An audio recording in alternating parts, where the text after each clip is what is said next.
Coming up on Dubzone, the top 6 all set. We break down all the elation and the heartbreak after a chaotic weekend of action. Michelle Heyman brings up the double ton in style, but just how far can Canberra climb? And Hollymack takes the lead in the Golden Boot race, but the Premier's plate is still up in the air heading into the final week. Hello and welcome to Dubzone. I'm Amy Duggan. Joining me, A-League's commentator Teo Pellizzeri and two-time Ninja A-League champion Teresa Polias. Great to have TNT on deck today. It's coming to a very quick close, isn't it, this season? But plenty of ups and downs across the weekend. What was your favourite moment, T? I loved seeing Canberra United's reaction to securing their final spot. It was just very heartwarming. The Sunday afternoon, the 4-4 draw between Brisbane and the Western Sydney Wanderers. I must admit, and you will be surprised to hear this, I was kind of hoping for a Wellington equaliser just to extend the drama to the very last weekend and keep a certain team alive, but it wasn't to be. Well, there was plenty of smiles around for those that are through and plenty of heartbreak for those that aren't. Let's recap some of the chaos at the weekend in round 22. It's knockout football, it's the penultimate round and it's do or die. The stage is set on what is simply a must-win fixture. Princess Abini, what can she produce? The strike! Princess Abini, she's done it for the Sky Blues! And that'll be that. So Sydney FC, they keep their finals hopes alive. Delivery in. And it's in! Canberra United have the opener. Hayashi, Momo Hayashi! And the Western Sydney Wanderers have levelled it!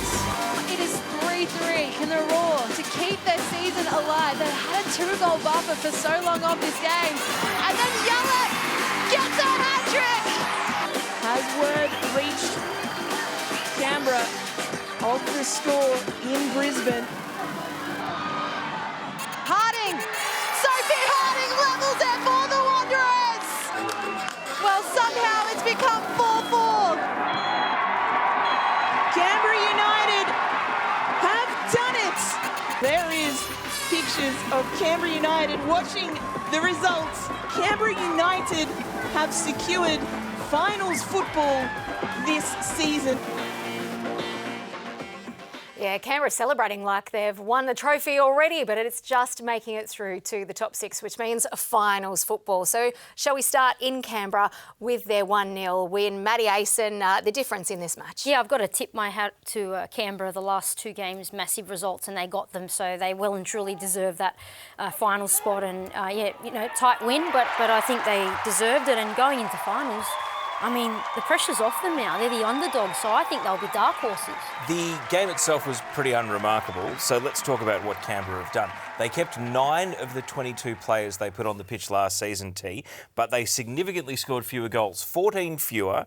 They conceded even fewer. They conceded 17 fewer, and yet they've improved to jump from second last into the top 6. So it's a total change of game style. They've turned over half the squad, and perhaps the most interesting stat, Michelle Heyman won the Golden Boot with 17 last year. She's their top scorer with 7 now. So it's a totally different Canberra team, and Anthony Jagranek and his staff deserve a lot of credit. They do, and I think they can thank also a couple other teams who absolutely capitulated during the season as well for, being able to come this far and still being with a shot. But like I said, those 2 games were huge, and the reaction said it all. The way this Canberra team has written the next chapter of this storied club is something that they can all be proud of. I mean, they think now, we're a legitimate team, we're a contender. They can still finish 4th, depending on what happens in the final round. And if they make the semi-finals, we know there's nowhere harder to go than McNamara Park, and those are obviously 2-leg semis. Yeah, absolutely. And like I said, I think the pressure's off them now, having secured that spot. And I think they'll be dark horses and can potentially go all the way. Well, it was a big weekend too for Michelle Heyman. It was great to see a big crowd pack into McNamara Park as she celebrated the double ton, the number 200. 200 games in the Ninja A-League. Quite a remarkable achievement. Missed a couple of chances, but overall, fitting for her. Yeah, I mean, remarkable is an understatement, really. Once upon a time, we never thought that possible at all. And, yeah, huge achievement, and she deserves all the accolades. The job's far from done for Heyman, because those misses, I mean, she would want double-figure goals by the end of Canberra's finals campaign in order to lead them beyond simply an elimination final, which is what we know that they are guaranteed to get for now. But Heyman, last season, it was about, scoring as many as she could, breaking back into the Matildas. This season, they've found a different way to utilise that forward line. We had Vesna in double figures last year, Milivojevic with 10, Flannery scored 5. This season, the supporting cast, Mary Stanic-Floody with 4, Maya Markovski with 3. It's a totally different Canberra forward line, isn't it? It is, it really is, but there's plenty there to build on. And, Mary Stanic-Floody in particular has stepped up this season. She's shown her worth at this level, and if they can secure her for next season, all the better for them. We cannot let Wellington off the hook. This was the team that had what we thought was a great run home in terms of games in New Zealand, some adequate breaks as well with international breaks, actually kind of suiting, giving the majority of their squad time off. But gee, they have won 1, drawn 1 and lost 8 of their last 10. They have gone 3 in a row without scoring, T. Yeah. I'm just going to straight up ask, is Paul Temple about to coach his final game at the Wellington Phoenix this weekend? I don't think so. I wouldn't go so far as to say that, but when I use the word capitulation, I think this is one of the teams that certainly did that, and it's been hugely disappointing for the Phoenix. At one point, you would have sort of guaranteed that they look like a top 6 side.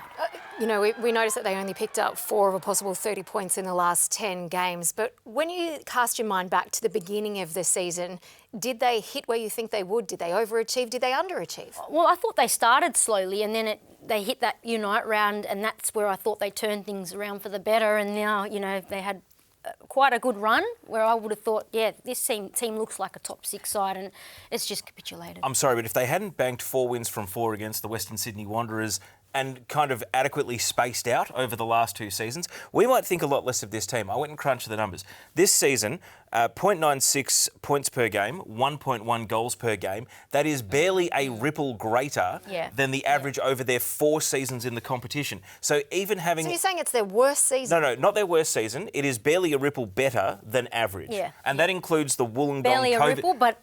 The it is a bit better, COVID isn't it? season. No, but it's still a regression since last year. Yes. So here's the thing. Unless Paul Temple can open his Rolodex and say, all right, Olivia Ferguson didn't work. Yeah. We couldn't find anyone in the youth team to come in and challenge. I wouldn't say she didn't work. That's a harsh call. 5 goals. They had Mariana Speckmeyer in that team last season. And you have an eternal off-season. You have an eternal off-season to find someone else. Yeah, look. I'm going to have to separate you two.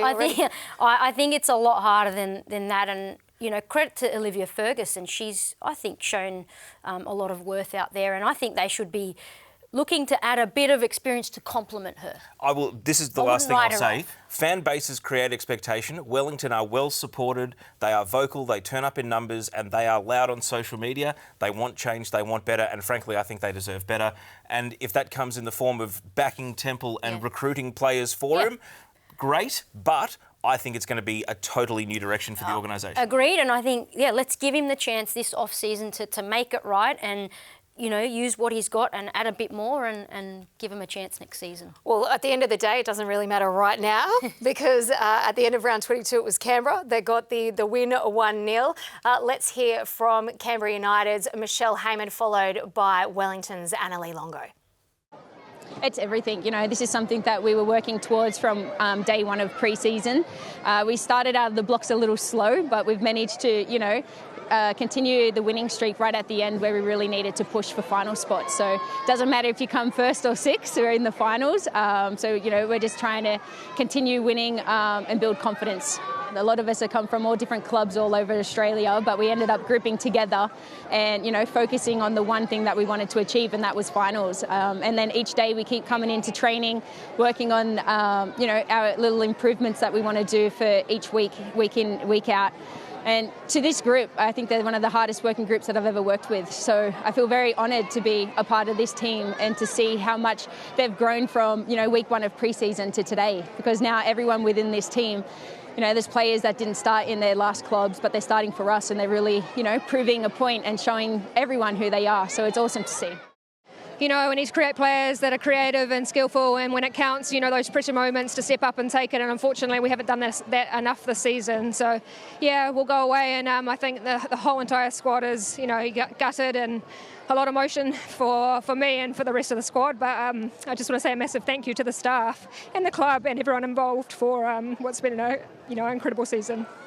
I guess a big thank you to the club for obviously backing me and backing the entire squad. And we'll come back. They'll come back as a stronger club. I know they want to build. I know the chairman has high hopes for this club to go forward and make finals and to win an A-League title. So, yep, it's only up from here from this club. And I just want to thank all the fans and supporters and the support staff behind, you know, this amazing group of players to allow us to do what we do.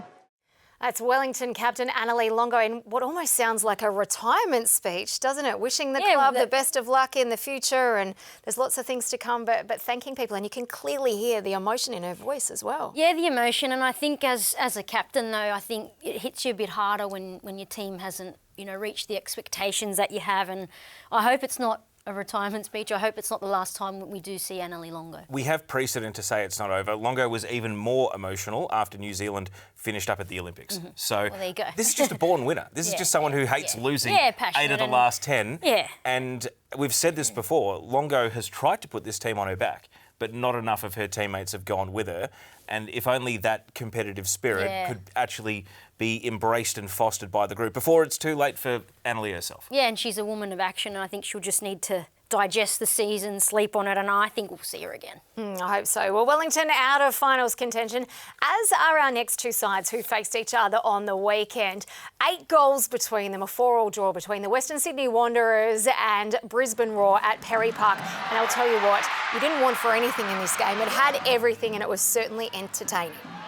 This is potentially the game of the season. I think it's up there. Wanderers with another 4-4 draw. Amazing to think that it's potentially knocked the 2 points off Victory that might cost them the title, and also knocked the 2 points off the Roar here, which means that they're no longer alive for the final day. Momo Hayashi scores an amazing goal, but Brisbane were 3-1 up, and yet Wanderers never went away. What do you put it down to? I recall you asking and doubting whether the Wanderers would even score a goal to end the season. So, you know, they've scored 4 in a game with 1 round to go, Teo. So, yeah, that's what I've been saying about the Wanderers. The second half of the season, so much more promising, so much better going forward, and it was great to see Sophie Harding get on the score sheet. So we saw Tamika Yallop get a hat-trick. We saw Tane Morris hit the crossbar in the 95th minute to deny Brisbane that season-saving win. We saw Sophie Harding equalise. Plenty of goals in this one.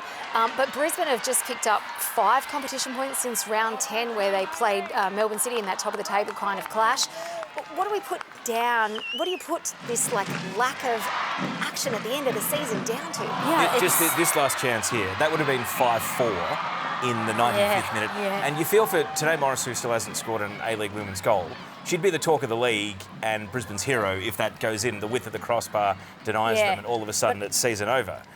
But I've got 2 stats for you, T. You tell me which one's more important. Sian Fryer's injury, when they had her, 1.9 points per game, which is exactly what Adelaide have collected this season. So at the pace of a third-place team, a title contender, without Sian Fryer, 0.45 points per game, which is well under wooden spoon pace. However, the other stat, Momo Hayashi has played a lot more games because Sian's season-ending injury ruled her out. Momo came back. They are plus 17 goal difference when Momo's on the field. And often the late fade-outs tend to coincide with her being subbed out of the game. Yeah, look, without knowing those exact numbers there, Teo, and well done for digging those up, but I had noted they didn't deal with the loss of Sian Fryer, and you know their season imploded. It must be one of the worst crumblings we've seen a team go through in a season, and you know that confidence just waned, and with each loss it just hit them even harder.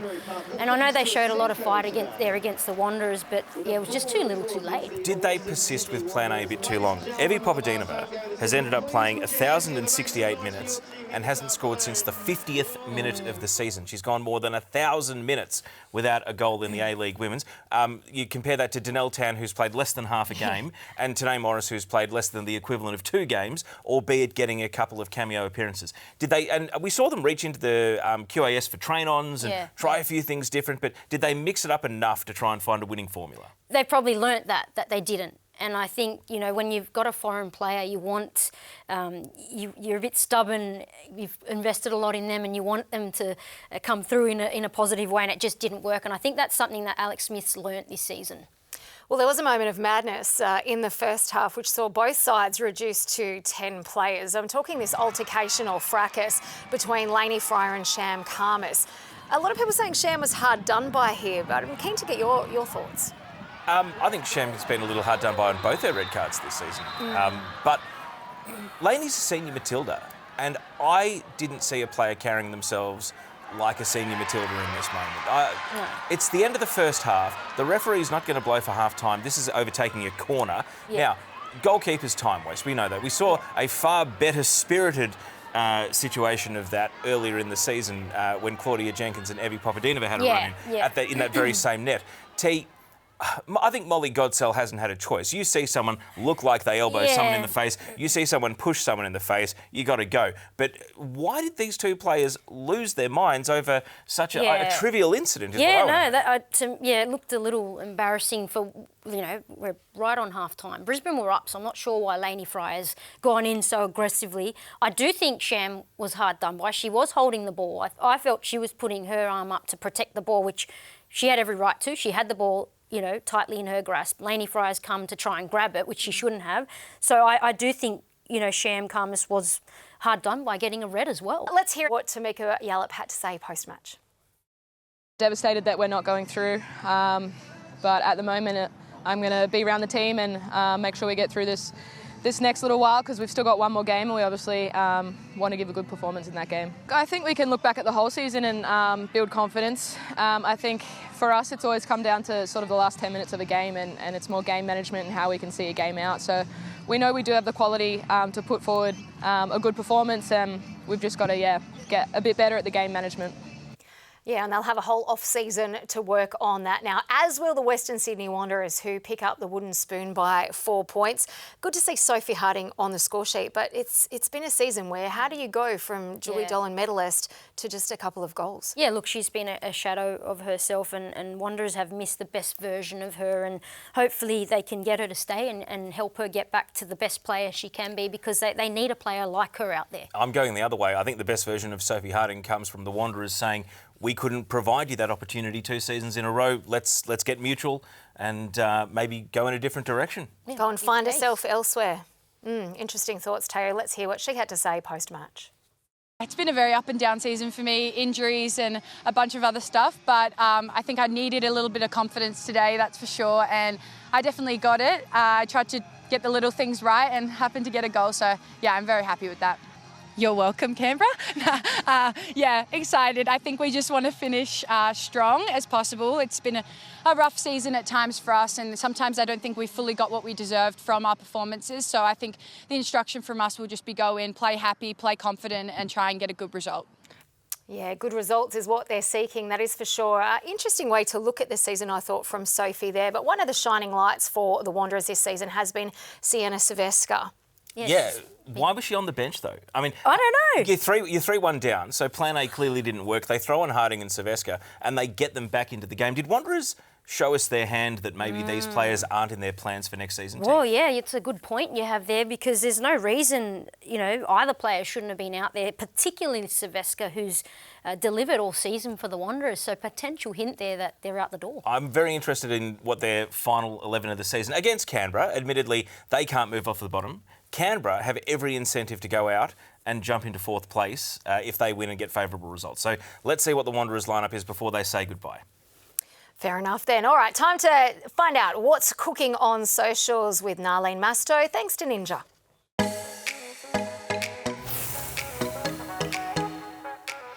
I'm Narlene Masso with what's cooking on socials and in the world of women's football. Brought to you by the Ninja Woodfire Outdoor Oven, which can turn any space into an outdoor kitchen. Now, Matilda star Mary Fowler suffered a potentially serious knee injury in Manchester City's FA Women's Cup semi-final loss to Manchester United. Fowler was on for just 24 minutes before being forced out of action with a suspected right knee injury. At this stage, the extent and severity of the injury is yet to be determined, so we will keep our fingers crossed for Mary. Now onto another Matilda star, Chloe Lagazzo, who has officially changed her name to Chloe Berryhill. Her new surname debuted over the weekend, and no one was more surprised than Chloe's wife Mackenzie Berryhill in the stands at Tarneet, as she had no idea about the surprise reveal. After the match, Chloe explained she'd planned to wait until her playing days were over to change her name, but decided there was no better time than right now. And finally, after a long injury layoff, former Western United star Hannah Keane has made her much anticipated return for Tampa Bay Sun. The 31-year-old forward scored her first goal for the club, and it was a stunner. Now it's time to head back to your Dubzone crew. Thank you, Narlene, and don't you love watching the ball hit the back of the net from one of our Dubzone stars of the past?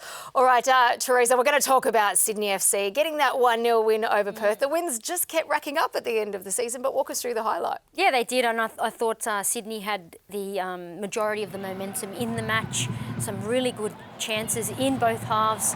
Great save there from Miranda Templeman, and Mackenzie Hawkesby had a couple real chances there, and Susan Fonson-Cam had the chance of the game for Perth, a one-on-one there, and I thought both teams had big enough chances themselves to actually take out the game. And funnily enough, when Perth had the momentum there, Sydney scored against the run of play, and arguably Princess could have not been on the field at this point, but she scored an absolute banger. What was the atmosphere like inside Allianz upon that winner? Because this happened before the Sunday games, so Sydney's still alive at this point, T. Were you believing at this point? Yeah, absolutely, and you could see the reaction of Princess Sabini and the team. They were all believing. It was electric. The crowd was fantastic at the time, and yeah, unfortunately it was all in vain though.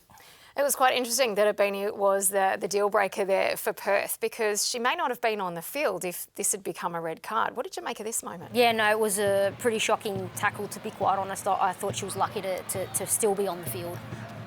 So in a men's match, this gets referred to VAR, and is 100% a red card, but I still think the A-League Women's can do without VAR. Maybe one to put in the future is do it for finals, not for home and away. But Perth have every right to be aggrieved. Yeah. Good to see Izzy Dalton still has two legs, by the way. Yeah, look, it was a shocking tackle. It was an interesting one. The ref ran over to the fourth official to discuss the situation. But that was just to give a yellow. Look, I think they were debating foul or yellow at that point. Yeah, no.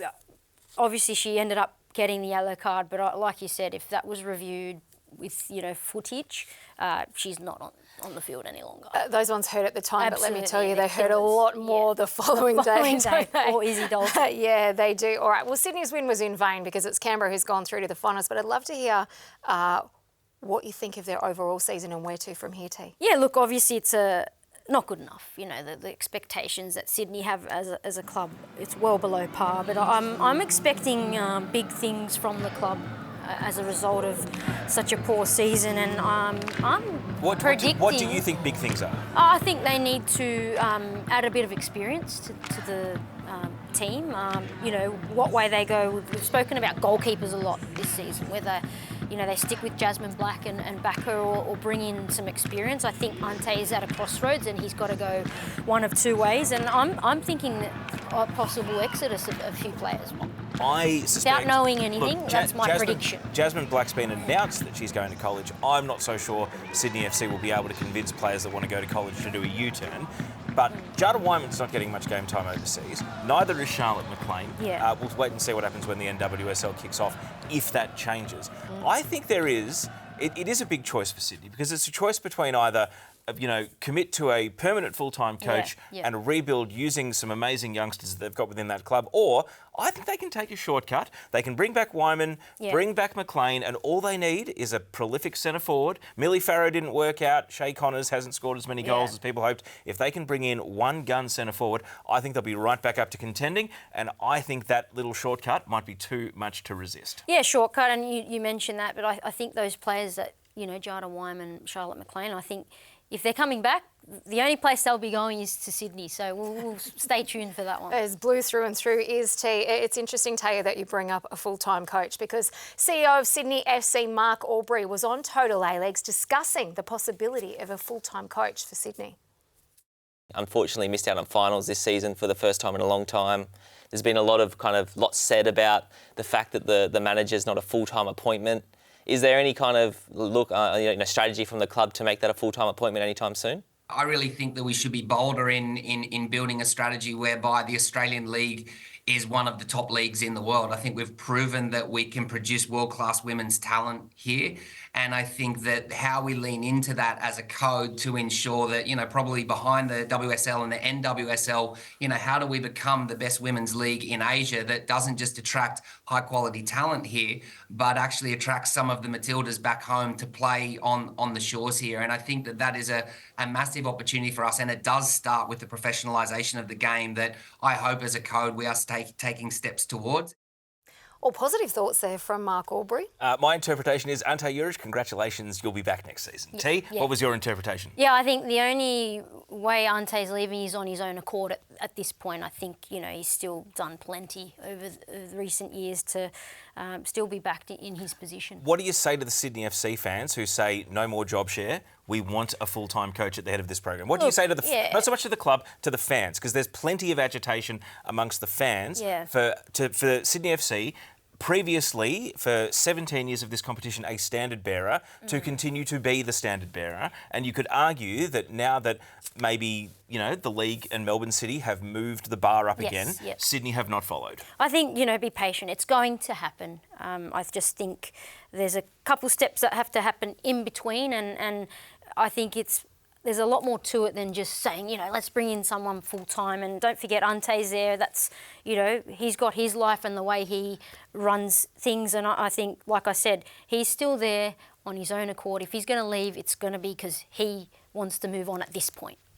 We talked about the standard setter being Melbourne City, so let's head there next, because they had quite a comprehensive win over the Newcastle Jets, keeping that buffer over Victory at the top of the table, 4 going past the Jets. We'll talk about the one they conceded in a minute, but Holly Mack, outstanding again.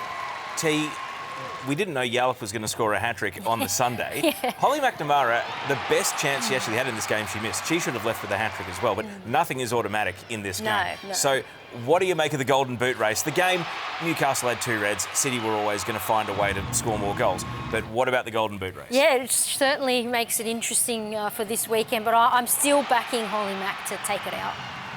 Well, she is sitting on top of the standings at the moment, so it'll all come down to the final week, of course. There was cause for concern with the one goal they did concede. We've talked before about Melbourne City being okay with conceding a goal as long as they outscore their opposition. Was this a case of that again? T, this is 11 players versus 9 at a set piece. How do you concede this goal with 2 extra players on the pitch? Yeah, it's a bit concerning. I think a little bit of complacency must have set in there, because that's just inexcusable for a team like City to concede against 9. Other teams doing the homework? Melbourne Victory, we know they're a great set-piece team. Yep. Definitely, absolutely would have watched that, and we'll probably go into finals tweaking a few things and having a focus on set pieces. And we saw the same thing in the 4-3 against Adelaide. They scored headers and set pieces as well. Well, speaking of set piece specialists, let's chat about Melbourne Victory, who got the 1-0 win over the Central Coast on the weekend thanks to Claudia Bunge's header. Look, this was a tough watch, T. Melbourne Victory did what they do. They've been very professional, grinding out results. They are in with a fighting chance. They'll watch Perth play City on Friday night.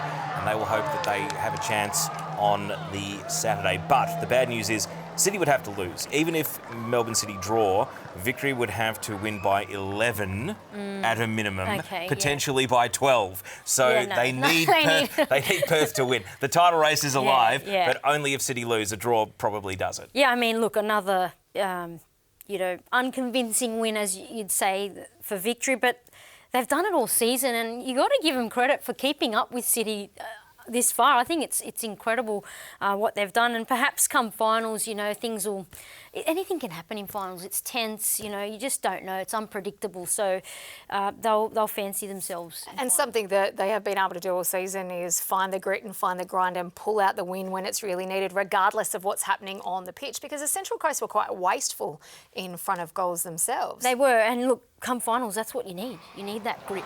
You might head into extra time and you need something a bit different. You just need everyone to be able to hold their own, and that's what the Victory have done all season. These two played in United round. They've had 3 arm wrestles this season. I just hope the way the finals work out, they don't play each other in the semi-finals. We do not want this match-up 2 more times. No. Please, Mariners, coordinate to find a way to avoid playing the Victory in the semi-finals if you do get there. Well, there you have it, now chasing the home elimination final, the Wanderers. Well, Western United hosted Adelaide United. This one went the Reds' way, and it was mostly thanks to Lucia Leon, who just turned up and had an absolute blinder of a game. They're locked in 3rd spot. Nothing to play for in the last few rounds, but no chance of them being complacent. No, I don't think so. I think they're doing what's right. I think, they were without a few key players, but I think that's due to injury and ensuring that they're fully fit for finals, which they deserve that right. They've worked hard all season. They've got points in the bank, and why not? Sneaky underrated stat. Sarah Morgan there, we saw her score her first A-League women's goal. I mentioned Momo Hayashi. When she's on the field, Brisbane Roar's goal difference is plus 17 as a team. Sarah Morgan, when she's on the field, Adelaide's plus 18. Wow, there you go. The unsung hero of the Adelaide United team. When she's on, the team tends not to concede, and they do tend to score. There you go. The data don't lie, Taylor. That's what you're saying. Adelaide United locking in their top 3 spot. It means they'll play the 6th place team Sunday the 27th of April at 4 p.m. at Coopers. Tickets for that one will go on sale April 22. But let's take a look at the ladder, just that 2 points at the top. That drop to 3rd, which we just talked about with Adelaide, and the fighting below that going on. Yeah, that 4th, 5th and 6th spot still, there could be a bit of a shuffle in there. So very interesting games coming up. In a word, will Perth beat Melbourne City to keep the title race alive? How can I say yes when they've gotten all this way? But you know what? Well, how many times have you seen teams get to that final hurdle and not be able to jump it? But I'll say they won't. Okay, and then permutation station, Western Sydney Wanderers, Western United, they play on the Sunday. So they could potentially kick off in 6th away in Wellington, knowing that they need to win to jump into 4th and go to Tarneit and host that first final. So, Mariners versus Newcastle, would saying Mariners tick? Yeah, the F3 derby, I'd say so, after, a couple red cards. Canberra Wanderers, we saying Canberra tick, or is Wanderers a bit feisty at the end of the season? No, I'm going to say Wanderers. And then what about Western United? They do play the very last game of the home and away season. Away in Wellington on the Sunday. Do they jump back up as a result? I think so. I think they've got plenty of motivation playing for that home finals, elimination final, I should say. So, yeah, I'm going to give Western the tick there. Rightio, there's the predictions. We'll see how they fare. Let's talk about the fixtures, which start on Friday afternoon. Adelaide and Sydney coming your way. Kick off at 10 to 5 Australian Eastern Standard Time on 10 Play and Paramount Plus from Cooper Stadium. Perth Glory and Melbourne City at the Sam Kerr Football Centre. A 9 p.m. kickoff for your Friday night, or 7 p.m. local if you can get your bum on a seat there. Melbourne Victory hosting Brisbane Roar, 2:15 on Saturday. That one will be followed by the Newcastle Jets and Central Coast Mariners. Nice and close and plenty of spite in that one for sure. And there's T's upset of the round. She thinks Western Sydney Wanderers is going to do Canberra United on Saturday afternoon. We will have to wait and see. Wellington Phoenix playing Western United on Sunday. Kick off for that one, 2 p.m. All right, let's find out what's coming up in Total A-Leagues. Coming up on Total A-Leagues, we preview a huge game for Sydney FC in Asia with Sky Blues CEO Mark Aubrey, and we chat about the incredible title race in the Isuzu Ute A-League. who's coming into form ahead of the finals. Tommy, it really is an exciting end to what's been a pretty good season. It is, and obviously Wanderers, Melbourne Victory, they're finding their best form. So, I mean, it could go any way from here, so it's exciting. Lots to talk about, Tommy. That's Total A-Leagues, out every Wednesday on the A-Leagues YouTube, website and app. Yeah, plenty of ways to watch Total A-Leagues and plenty of ways to watch Dubzone and the Ninja A-League as well. Last round of the regular season, tussling for spots 3 to 6 now to find out what those finals are going to look like. Nice to see you, T. Good to know you still show up even after Sydney are knocked out. Thank you. Well, that is all we have time for here on Dubzone. I look forward to your company again next week. A big thank you to Pellizzeri and Teresa Polias for the laughs as well as the love of the game. We'll see you same time, same place next week.